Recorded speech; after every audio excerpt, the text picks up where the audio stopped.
Dear friends of the Sales Excellence podcast, thanks for tuning in again.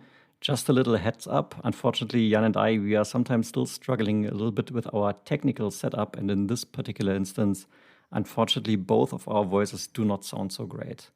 We still decided to air the episode. We feel very privileged that Rob decided to join us.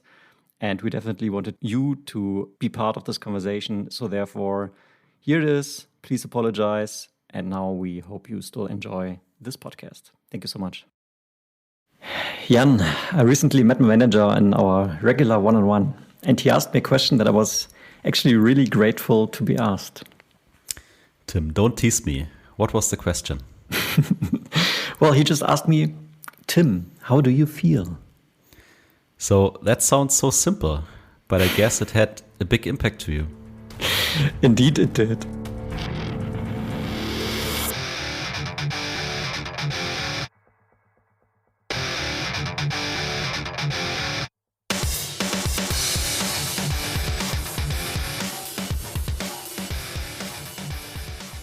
Sales Excellence, your podcast for software B2B sales and pre-sales. My name is Tim, and I'm a solution consultant at Seismic.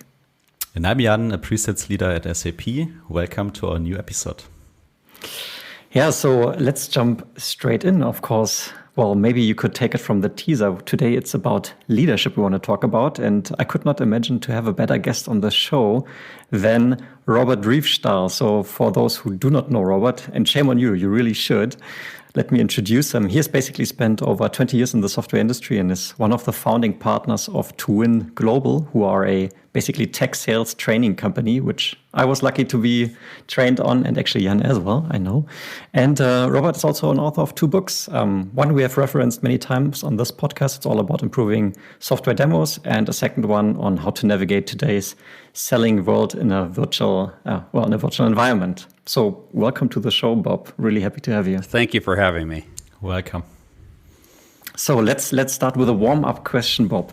After all those years we just talked about, like you've been around for over 20 years in the software industry, why does your heart still beat for pre-sales? Yeah, interestingly, I spent 20 years in the software industry, and we just now celebrated our 20th anniversary at To Win. Wow, that's a lot of years, isn't it? It's 40 years. But I'm young at heart. I really am. You know, I think more than anything else for me, for everybody at my firm, the fuel in our tank continues to be really how we change the lives and careers of people in pre-sales. More so than teaching them how to improve their demo or get value across to a prospect or get them excited with a story or something like that.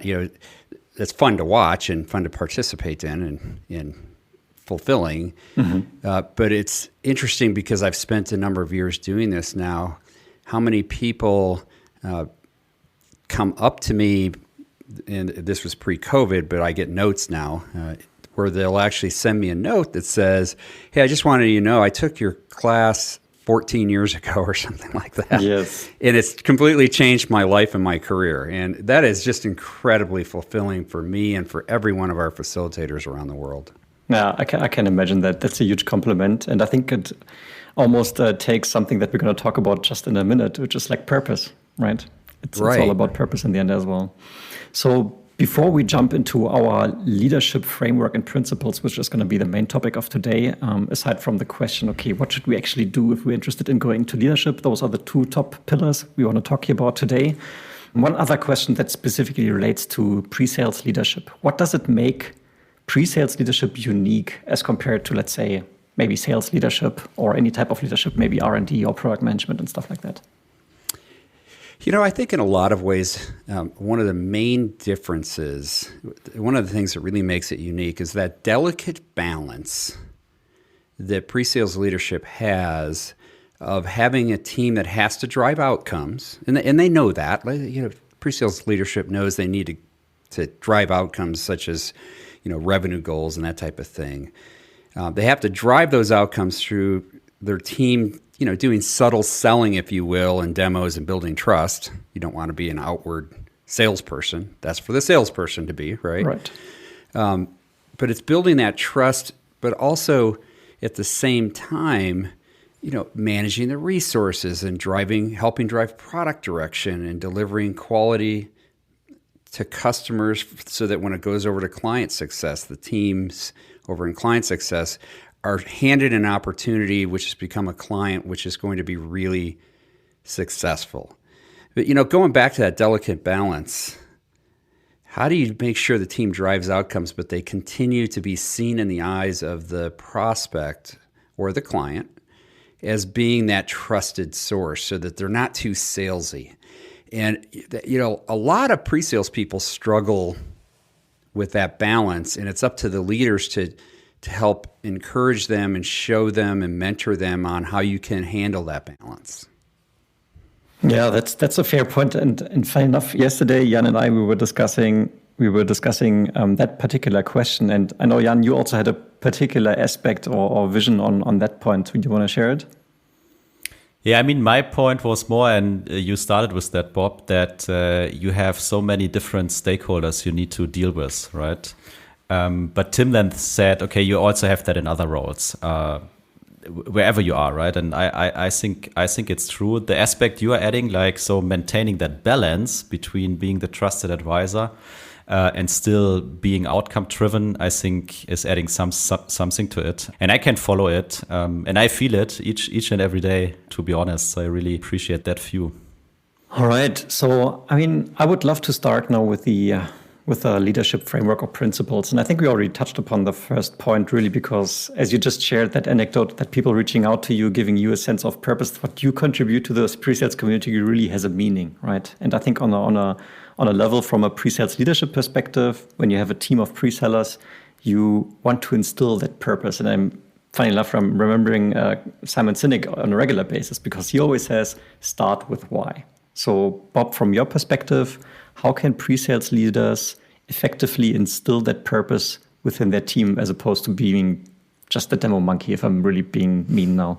Sure. I think in a lot of ways, think about how you open the program with your boss asks you, how do you feel? Communication is so important in a lot of ways. Internally with the team, especially with your team, being able to communicate so that you can mentor people for excellence is so important. And part of that, of course, is listening skills, which we can touch on in a minute. But I think the other part is being that advocate for your team with all the other stakeholders within your own company. As a leader, your team really needs you to recognize their situations and advocate for you. So a classic example is a salesperson who's got a pretty smelly deal, and they're in that desperate mode. And so their only way they think it's a good deal. They always do. But we all know it's not a very good deal. And so they just want the demo to try and turn the thing around with it. Oh, by the way, we don't really have any discovery because they won't take a phone call from us. And, that's where the pre-sales leadership has to really be the advocate to the sales leader, not to the salesperson, because that's a waste of time, but to the sales leader that says, hey, if we're going to do this, let's do it right. And let's say no. And we won't do the demo unless you let us talk to the prospect. That type of advocating is really important. And that all starts with, being really present and listening to what your team members are saying in their situations. I think that communication internally is really important. And the communication has to happen beyond, the pre-sales leader to the sales management. It has to be there for all the different leaders that are in the company. And that type of leadership is invaluable to a team member because they really feel like you're there for them to help them achieve their goals. And now they're motivated. Mm-hmm. So when I hear that term purpose, the direct association that I have is almost like sustainable approaches and making the world a better place, like very sort of big ideas, right? This Sure. is sort of connected with that maybe overloaded word purpose. That being said, do you think there is merit in trying to connect the daily work of your pre-sellers to the sort of, I guess, mission or vision that a company has set for itself, making it then more holistic in the sense of what the purpose is? Well, I think it's the responsibility of pre-sales leadership to take whatever the company's purpose is, which tends to be fairly high level. Make revenue, make sales. Yeah. Well, hopefully it's not that. And what the strategic initiative of the company is, and they have a mission statement and that type of thing. That's 2 or 3 steps beyond what an individual contributor needs to sort of hear in what's valuable to them when it comes to purpose. Yeah. I think what a really good pre-sales leader can do is they can take that mission statement and really think about it and take that purpose down to their team members to say, you know what, an example, what's a great purpose here, something that you should think about on these next demos that you do is when you get done with the demo, ask yourself the question, did you feel like you really introduced something to them that's going to help them, that they're connecting with, that they can visualize actually using? And when you get your demos to that point, you're going to feel so good about what you do. Because they're, right, the team members, we talk about it at 2Win, we call it a value pyramid as we think about how we're addressing the needs of a prospect. Mm-hmm. And at the bottom of the value pyramid, not in a negative sense, just there's a lot of individual contributors within any company. Yep. Individual contributors tend to think about value, if you will, as being things that help get them personal purpose. Is it going to save me time? Am I going to be able to get my job done without the frustrations of errors or problems? And, which is obviously in a demo, yes, some of the things you're trying to do for individual contributors. Well, likewise, pre-sales leadership should think about, from a purpose standpoint, what's important to their individual contributors, each one of them, right? Every member of the team, because different people will have different opinions, and work with them on attaining that individual purpose. One person may be perfectly happy being a pre-sales person and get great fulfillment out of that because they know they're really skilled at it and they know they touch people's lives and they really give them a good experience when they do a demo. And that's all they ever really want to do as a career. Feed that. Others want to advance in their role in an organization. Think about how you can feed that. So, every individual, look at them individually and seek out their purpose. And maybe it starts with, how do you feel? Maybe it does. And maybe to add to that, so the word I always have in mind when it comes to purpose is giving direction, right?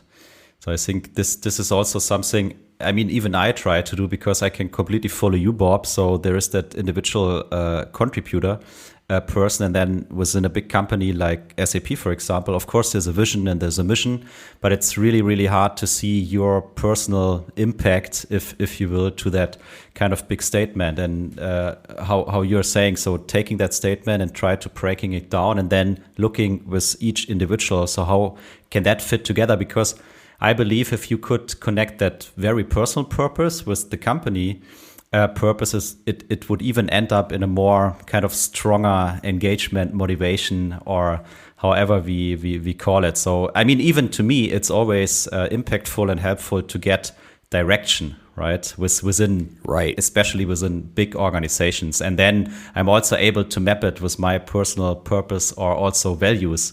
And in the best case, it totally fits together. And I can say, yeah, I'm totally proud to be here and to work here because it gives me purpose all over the place.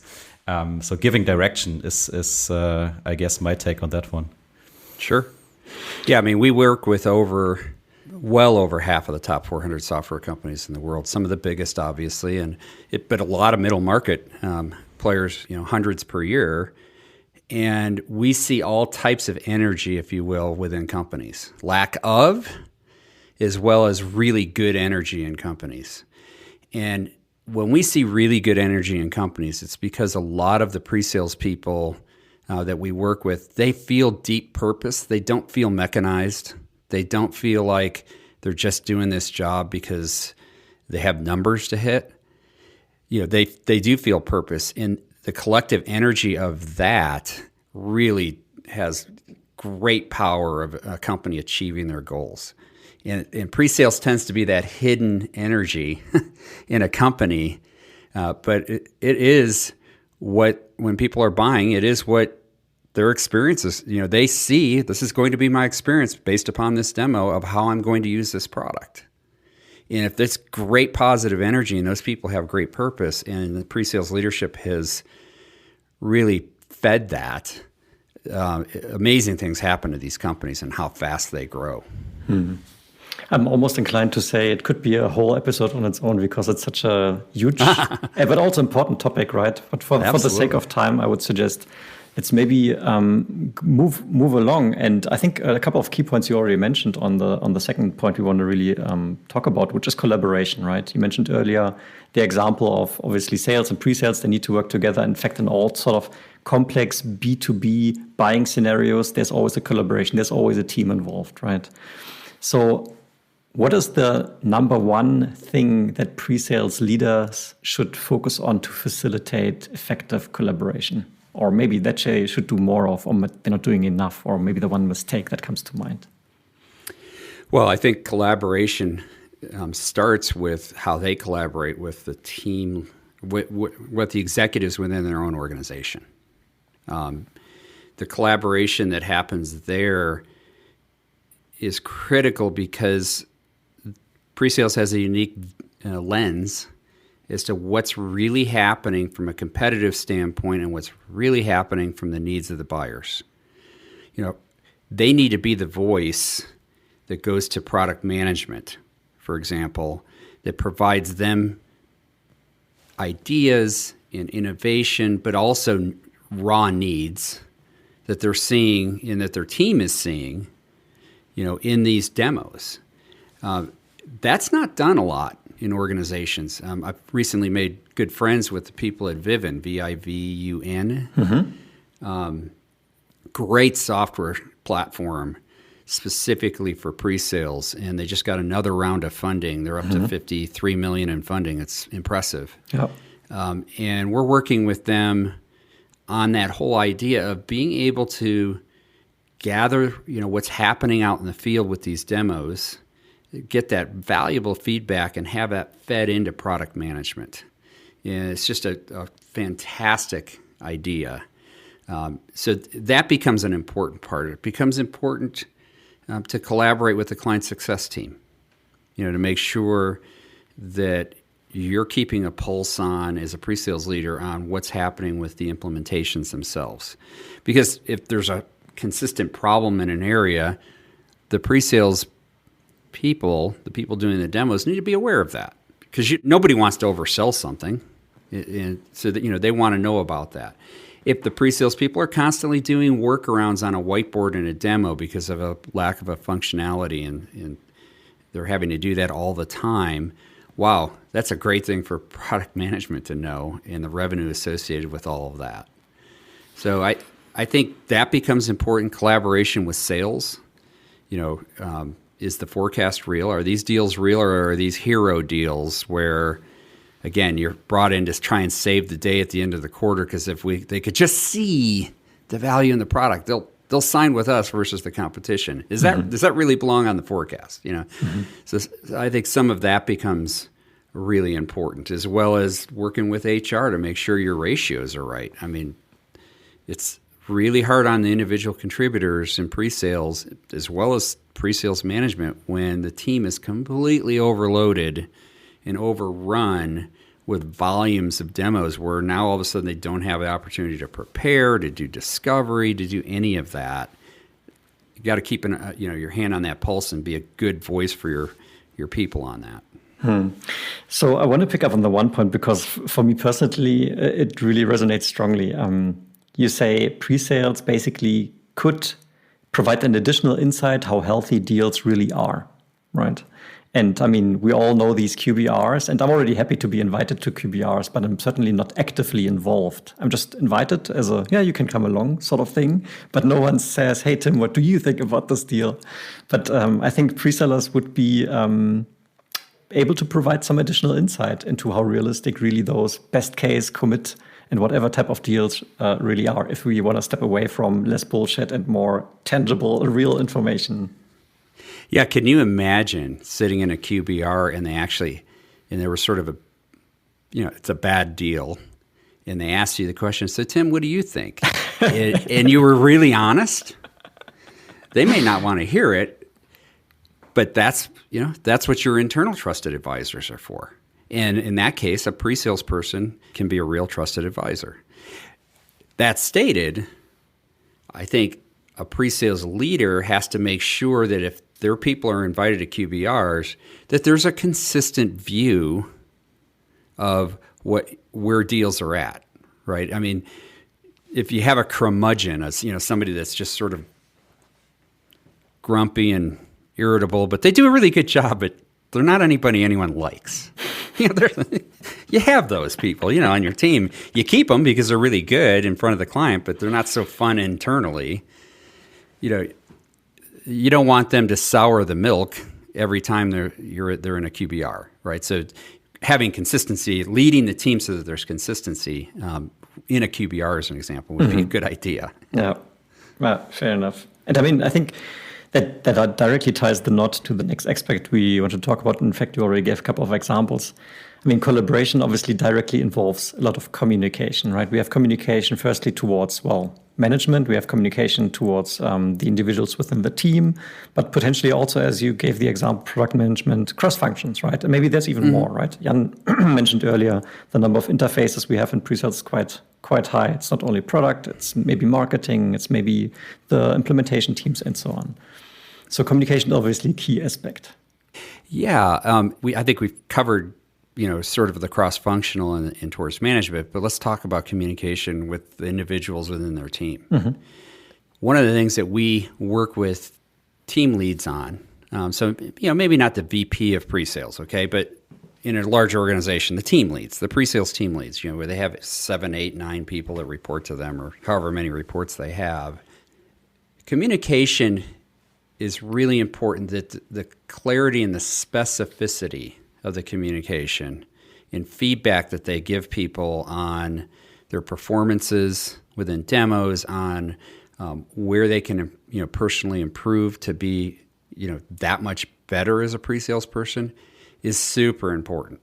And what I mean by that is, like, one of the things that we provide as a tool for a pre-sales leader to be able to, based upon a number of key concepts that we know need to be there as far as skills are concerned, that somebody possesses when they're successful in a demo, like, do they provide good benefit statements? How good are they at being a storyteller? Those type of elements, and making it real specific so that if they get a ranking of a 4, a score of a 4, here's what a 4 means. So that when it comes to a regular review with somebody, they have really good, specific, actionable elements that they can work with somebody on to try and help improve them. If they consistently commit the so what crime, they don't provide benefits. You have several examples. You're really specific. Their rank, their score is very specific, and now all of a sudden you got a completely clear. You got great clarity on where everybody on your team is at. And now you can take that and use it for communication with each of them to help mentor them. I'm a huge believer in having great communication internally and being really specific with that communication. Mm-hmm. When it comes to communication, there's another thing that I've observed multiple times, in fact, specifically to pre-sales. Typically, the communication, I've always been an individual contributor, right? So I have my first line manager, and communication there is typically quite decent, at least decent, if not even great. But then there seems to be, and maybe this was just bad luck, there seems to be a disconnect between that second level and that first level of pre-sales leadership. For me, it's like, I sometimes don't even have any visibility of what the second level of pre-sales leadership is really doing. And that has been in many companies the case. It's not just one incident. And so I'm thinking maybe there's a pattern there. Have you observed this? Well, you're talking about as you go higher up in For me, leadership? I'm speaking from my perspective as an individual contributor, but I have no visibility. Okay, what is the second line of pre-sales leadership really thinking about? What is their strategy? What are their tasks? What are they working on? What do they want to shape this organization? I do see that. I mean, from a transparency perspective, I think it's really healthy for, say, a director of global pre-sales or a vice president of global pre-sales, for them to be really transparent internally with their team at all levels of saying, just so everybody knows, these are my goals for the year. And these are the strategic initiatives that I've been asked to support, and therefore we will support from an organizational perspective. The ultimate leader, if you will, when they are that transparent about it, it's pretty refreshing for the team. Yeah, absolutely. So, for any of those that are listening, I always encourage that kind of transparency. And it's not that people don't want to be transparent. As we all know, you get so busy in everything that you do every day, you sort of forget to talk about that and make that a point from a communication standpoint. Yeah. So thanks for sharing that piece. I'm just hoping that all my future second line pre-sales managers will listen to your advice. Thank you, Bob. So there's one aspect we added in sort of last minute, but I'm really excited about it because I think it relates very much to the current situation of our sales environment these days. And you said, okay, let's talk also about innovation. So what were your thoughts behind this one? Yeah, I think a lot of people, when they think of innovation, they're thinking about product innovation or corporate innovation, that type of thing. Specifically, though, as it relates to pre-sales leadership and innovation, when you're in a pre-sales leadership role, what kind of innovation can you put into the team's processes or how they do things or how you go about addressing client needs or how you go about addressing shifts in the market? COVID's obviously the perfect example, but as far as the need for innovation. But I believe that from a pre-sales leadership perspective, keeping an eye on innovation in methods, in tools, and that type of thing is really important. Interestingly, in 1980, late 87, beginning or 97. I'm sorry. Wow, I'm losing my years here. 2017, early 2018, my partner and I wrote Rule of 24 came out, and honestly, it didn't take off then in terms of readership. Mm-hmm. Quite frankly, it was a bit ahead of its time. The concept Rule of 24 is simply saying that buyers and stakeholders are demanding, from a pre-sales perspective and a sales perspective, especially in tech, they are demanding a lot more than they used to of what they want to see, and when they want to see it, and they want to see it sooner, and they want you to react quicker, and they want you to be more agile, and all those types of things that were going on in the marketplace. So Rule of 24 was all about how you address that. What can we do to address that? And in it is some really good ideas. I'm not trying to pitch the book, but it's just reality of different innovations that pre-sales could do to try and address the speed and the demands of stakeholders in today's world. And now with COVID, a lot of the tenets that are in the book, in fact, almost all of them, are extremely applicable to what we're having to deal with having to interact with people 100% virtually or almost 100% virtually. Do you have one example? Yeah, a great example is the idea of ahead of a demo, instead of just getting the demo scheduled and sending them an agenda, why not send them a really good depth view of the overview that everybody has to do at the beginning of a demo? If the prospect hasn't seen the solution before, you have to spend a little time on the user interface, and you have to spend a little bit of time on, and I get the idea that you want to start a demo with a bang. We call it end of the story first. I think Peter Cohen calls it start with the end or something. That's great. But the truth is, it's demanding stakeholders, and they're like, well, okay, that's great. Now back up and give us a little bit of an overview. And so people will want an overview. Why not have really good video examples of that you can send to people ahead of the demo? And now when you come into the demo, they're already familiar with the best demo of the overview because it never has a bad day. And they got a really good idea of how the UI and the UX work and the differentiation of that. And then when they show up at the demo, they're already warm. And you can go right into some of your differentiation. You can show them the end of the story first, and then you can execute your demo plan. I really like the idea. I would like to play devil's advocate for 1 second. If you distribute, let's say, I don't know, a 5 to 10 minute video beforehand, let's say a couple of days before, so they have the time really to watch it. Do they really watch it? No, not all of them. There's no doubt all of them won't.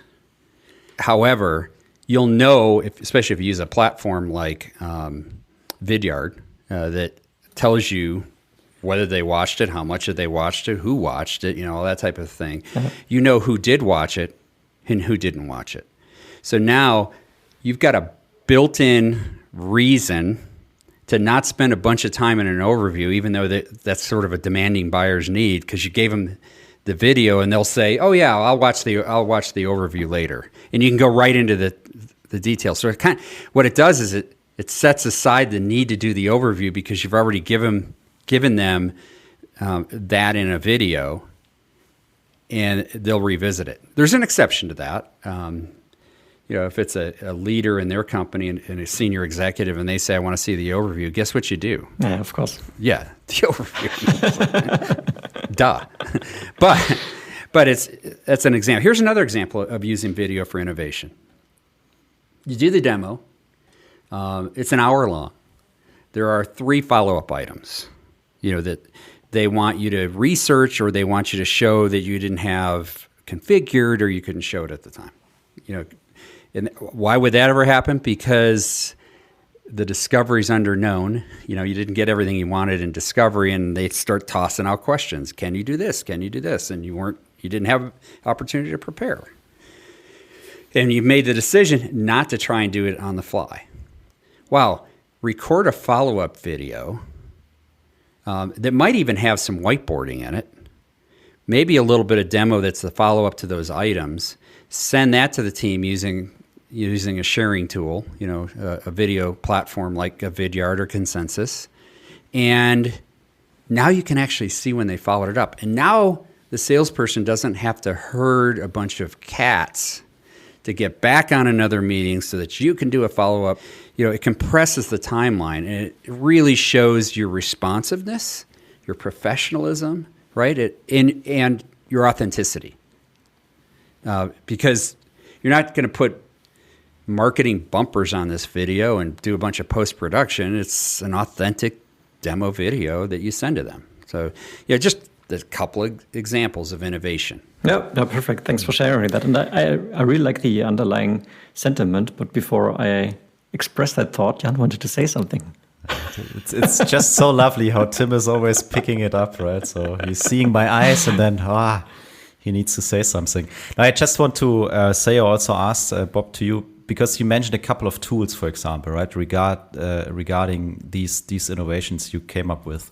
And was coming up in my mind is really, so that innovation piece is also connected to collaboration, but not internal collaboration, like external collaboration. So take an eye on the market and really figure out who are the technology companies, if you will, who are able to help you to innovate, and give yourself the time to think about how could we leverage that piece of technology or software to innovate our processes. Would you agree? So give yourself some time to do research and get in touch with these people and think about how you could leverage it within your own organization.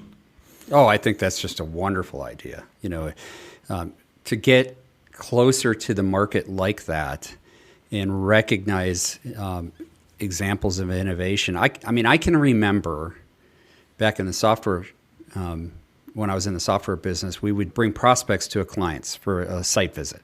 We always call it a site visit. But when we did the site visits, I would say, if you'd like, I'll sit in the lobby while you guys visit so you can talk openly and freely, without me there. If you'd like, at the end of that, we can sit down and I'll talk together. And a lot of times they take me up on that. Okay. And then we'd talk together and the client would talk about some things that they were doing with the software. It was really innovative, that we had no idea that people could or would or accomplish something like with the software. And what are the chances that I put that on my next demo?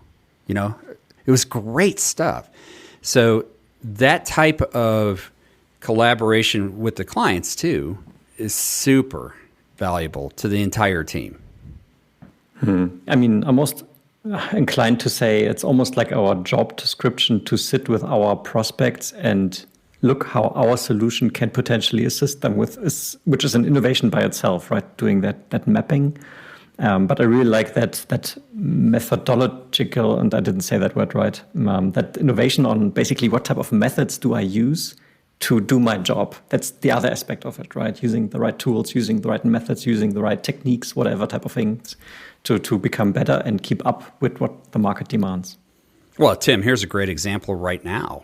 Our audience can't see this because we're on camera together, but all of us are using really good professional microphones. And I suspect it's coming through, our voices are coming through really clear. Is that innovation? Not really. They've been out for a long time. But I can't imagine doing the job of pre-sales without really good quality sound coming from me to them. Because in this virtual environment that we've all been thrust into 100% of the time, making sure that at least from the client's hearing perspective, all of my team members are coming across as clear as possible is so important. And the same thing with us with headphones, so that we can hear them as clearly as possible. And all of us are standing as we're talking. There's a reason for that. Our energy changes when we're standing. Okay, is that technical innovation? No, but it's a methodological. I can't say the word either. It's a method innovation. No, I feel really relieved. Thank you. So, one of the things we work with clients on is that kind of innovation to make sure that, we've got a whole program just on how to be really effective working from home. It's inexpensive and it covers everything from the technology to sort of the mindset to have when you're working from home. Just to help people in, doing the best they can do and not having that be a barrier, to how they're coming across to the client. I love that. And I have to share one more anecdote. There is, I think we all three of us are sort of somewhat active there on the PreSales Collective, right? And they have the Slack channel, the general Slack channel. And people have been posting, when the pandemic started, have been posting their home setup of like the desk, the screens, and so on. Some people really go overboard. Like they have these curved screens, 47 inches, 2 light rings and microphones and everything. I've got one, but go ahead. It's great, right? Because all these tools enable you to just convey a more convincing messaging, and it instills trust with our prospects, right? So I think there's true value to it. And as you say, traveling is much more costly than all these fancy gadgets, but they do help. So there should definitely be room to get those. Here's something I would encourage the individual contributors that are on the line too. It's you would want your company to pay for all this tech that you feel like you need for your career. Your microphone, your headset, your stand-up desk, some of those things. Some companies will, a lot of companies won't. But if you took the timeline back a couple of years, would you invest yourself in a proper suit because you work in the financial markets and people expect you to be well-dressed in an expensive suit when you go in there? You absolutely would. You're investing in your career. So, think about that as it relates to would you or should you invest in what you have at your home office for how you come across in your success, your personal success. So whether the company would pay for it or not. I wish everyone would, but I get the reality of it. No.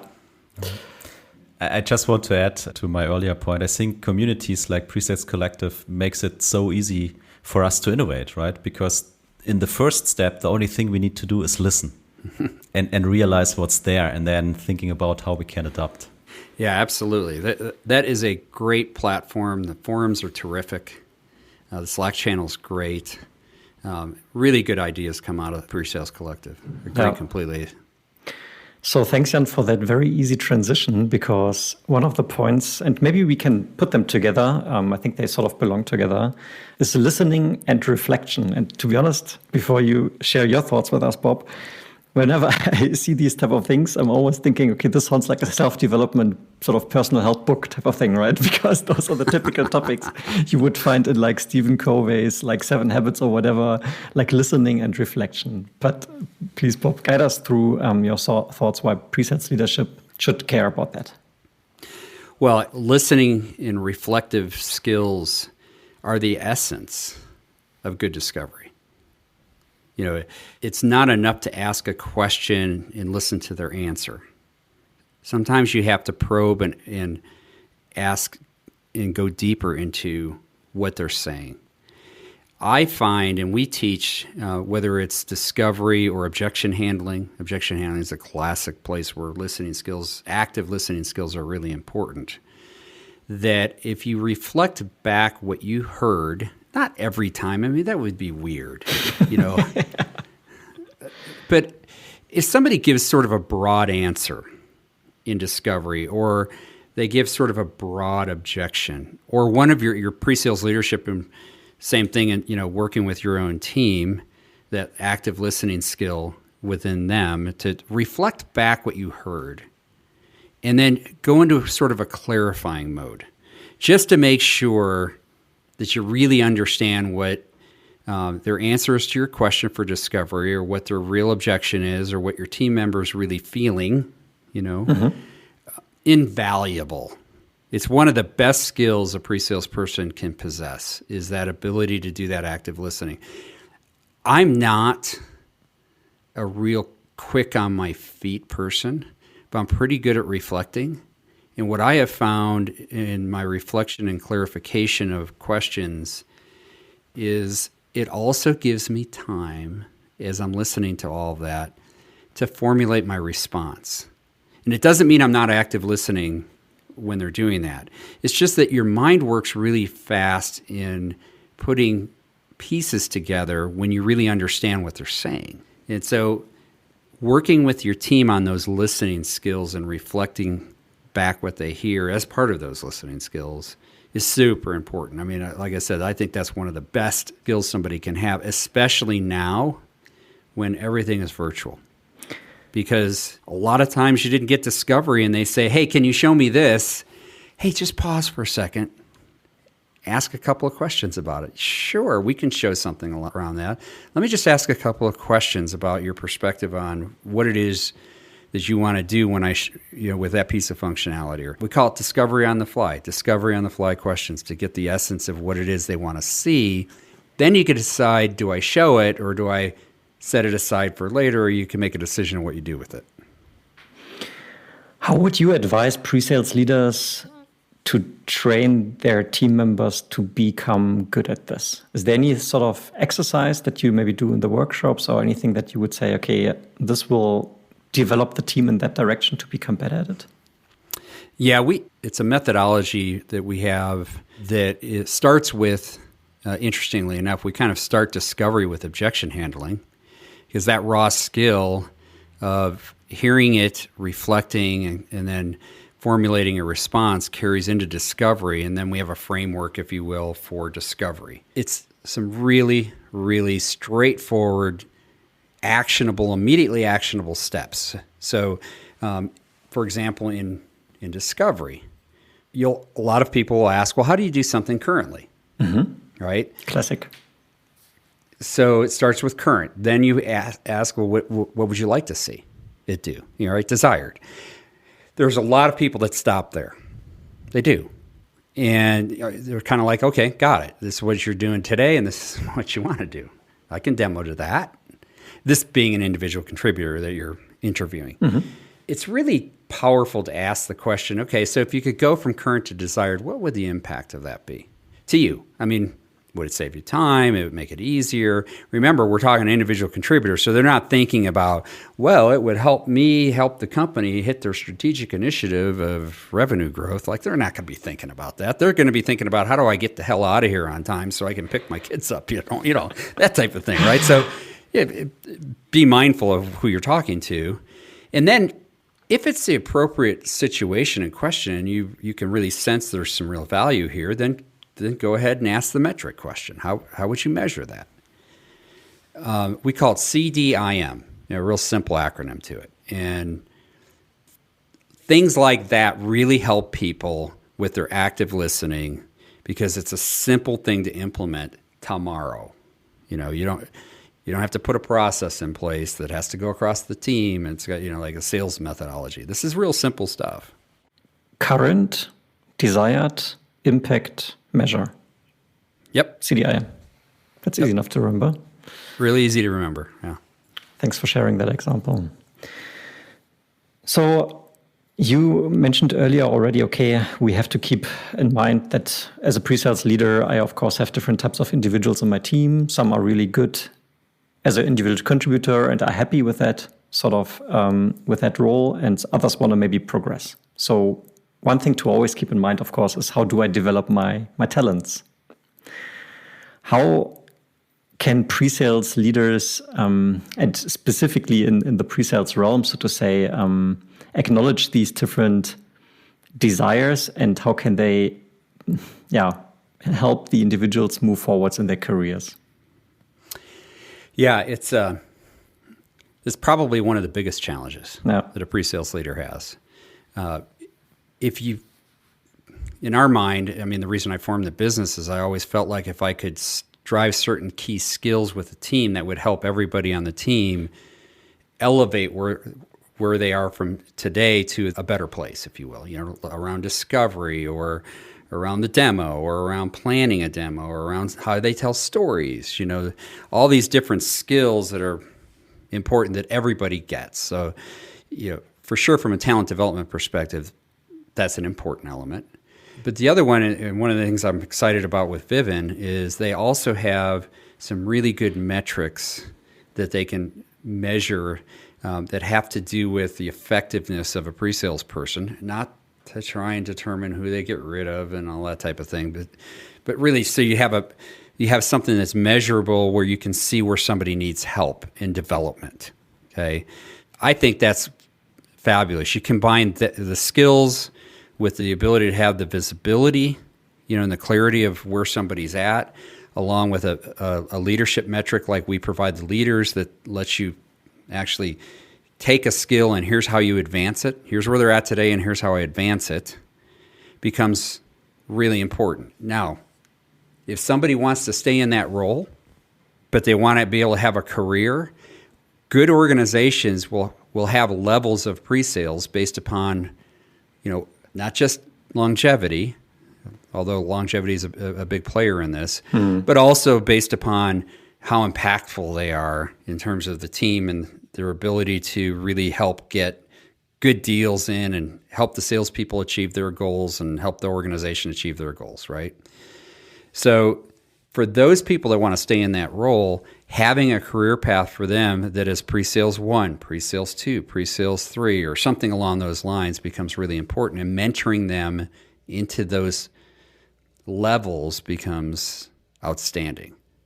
If, however, somebody is more interested in becoming a leader, I think it's worth the time when you, as the pre-sales leader of them, when you coach them, that you go through that coaching process. So we've got a methodology for coaching. Again, real simple, but it works really well.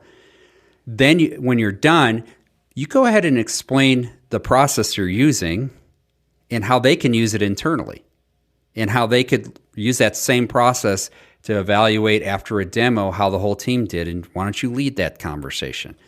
That helps people get into that role of leadership. Now I'm looking in the direction of Jan again, because Jan has been a pre-sales leader for so long, and he always says humans are the most important piece to his job. So I'm sure you have an opinion or an insight on how to develop talent in your teams as well. Yeah, I mean, I agree with everything you said, Bob. Maybe thoughts I can add to it. First of all, one of my statements would be make the individual contributor accountable. Mm-hmm. And what do I mean by that? Everybody's afraid to do that, aren't they? So, I mean, what I would really like to see is that people thought about it, right? And not just asking the organization, hey, what's my career path, right?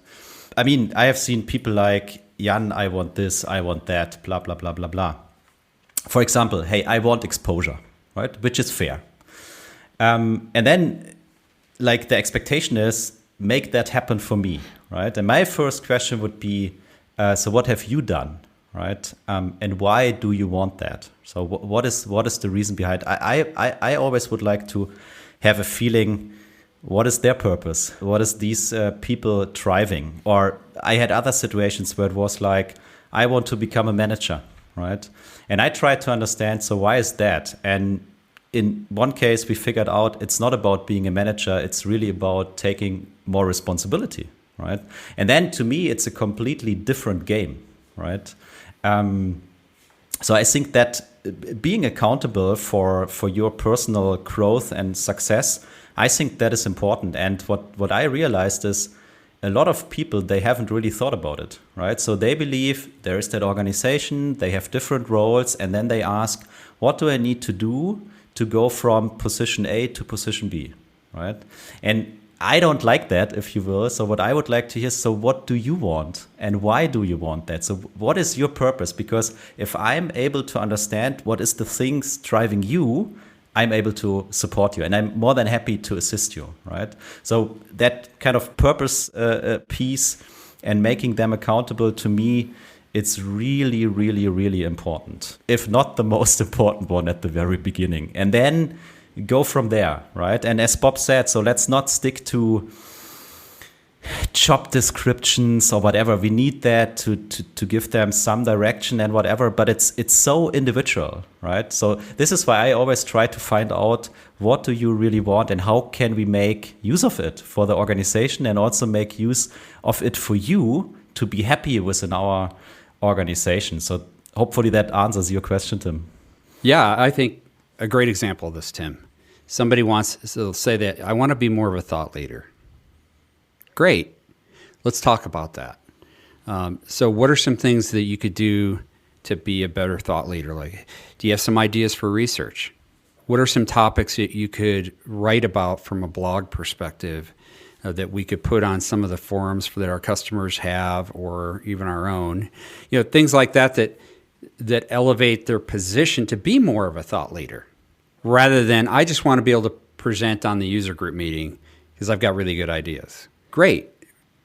What can we back that up with so that there's something we could have people, read that gives you that kind of credibility before the event even starts? Things like that, like you said, it makes them accountable.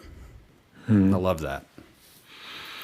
So I think there were already quite a few points in there in regards to the next and last topic I wanted to discuss. We now looked at it from the pre-sales leader perspective and developing that talent and maybe even identifying talent that is there for leadership. But now switching that perspective to the individual. If I, Tim, as an individual contributor, think I would love to be a leader, this is what I would like to do. I want to take care of a team, take care of their needs, and sort of become a leader in my organization. What can I actively do to be recognized as a potential for that? I think one of the things that we work with clients on, it's to a certain degree sort of a soft exercise, but it's an important one. It's an empathy exercise that we do. And it's really good for people from a leadership perspective to do. Empathy tends to come in two ways. There is cognitive empathy and there's affective empathy. To put that in words, cognitive empathy is, if I walk into a room, do I recognize, based on the energy of the room and the way people are talking, do I recognize how these people feel? Right? It's cognitive. You can see it. So as you're thinking about being a leader and you have a meeting with one of your team members, where are you on the cognitive scale in terms of recognizing where they are? And then, as an effective perspective, is more like, can I feel the way they feel? Can I relate to it, of how they're feeling? I think it's just an incredibly healthy exercise for a leader to go through, because it lets them know their reality. If you're pretty high on the cognitive side, but not so high on the affective side, that would tell you that because you don't feel how they feel, you probably should work on some reflective questions to dig into that further so you can get a better sense of how they feel. Otherwise, people get frustrated and they quit, And that's one of the worst things that can happen if you're in pre-sales leadership, for what you invest in people. From there, I think the other part of being a great pre-sales leader is agility. How well you feel like you can move up and down that value pyramid of individual contributor, middle management, and senior management.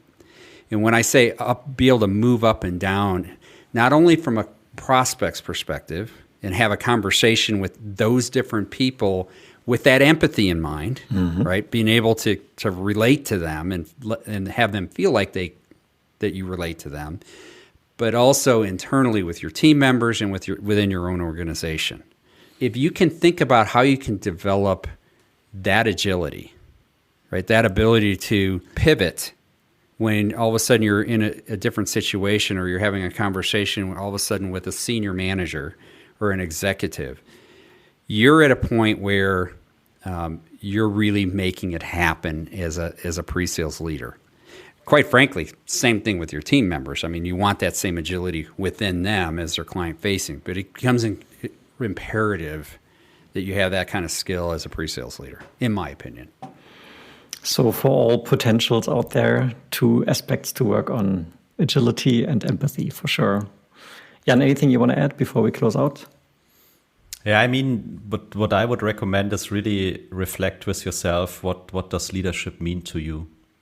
So what are your values if we hear the word leadership, right? I mean, I'm even thankful that you said, I want to become a leader and not a manager, because even that is a huge difference in my eyes. So reflect for yourself, what does that mean? And then also kind of map it, right? Also to your organization. So I know, what does it mean to me?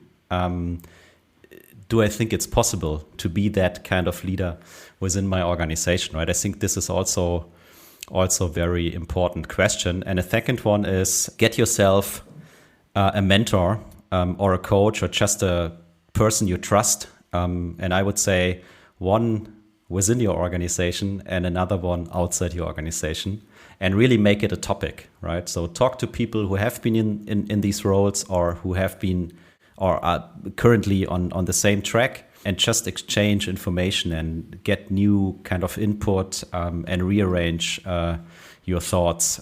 Because what I realized sometimes is people see it like, I want to go up in the hierarchy, making more money and these kind of things. And that has nothing to do with leadership for me personally. So make yourself aware what does it mean and what it is what you really want. Yeah, I think managers manage processes. They manage people's time. They manage forecasts. They manage elements of the business. Leaders mentor as well. You still have to manage. That doesn't go away. But leaders mentor. Leaders are agile. Leaders can strategize. There's a real separation there, and it's important to be realistic about how you view things as to whether you want to be a leader. Exactly. And I think also as a leader, you would need people who are willing to follow you, right? So you could also ask the question to yourself, who would follow me if I would be that kind of leader? Which is interesting, because you need to be honest to your own, right? So I think it's always a good exercise, because if there would be no one following you, no one needs you, right? At the end of the day. That's why I work so hard on training the 2-win twins, my dogs. They follow me. At least I feel like I'm a leader to them. And there we have also humbleness. And with that being said, thanks to the both of you for sharing your thoughts on that last question. Bob, thank you very much for joining us on this firstly very insightful but also quite entertaining conversation here today. Yeah, thank you for that. Thanks, Bob. You're welcome. Gentlemen, thank you for having me. It's been a pleasure. Dear listeners, if you are still with us and you enjoyed our episode with Bob, please leave a follow on LinkedIn, leave us a like, leave us a comment. Any of those type of things really mean a lot to us. It helps us to understand if you like the content we produce here. And with that being said, thanks for tuning in once again and goodbye. Thank you. Bye-bye.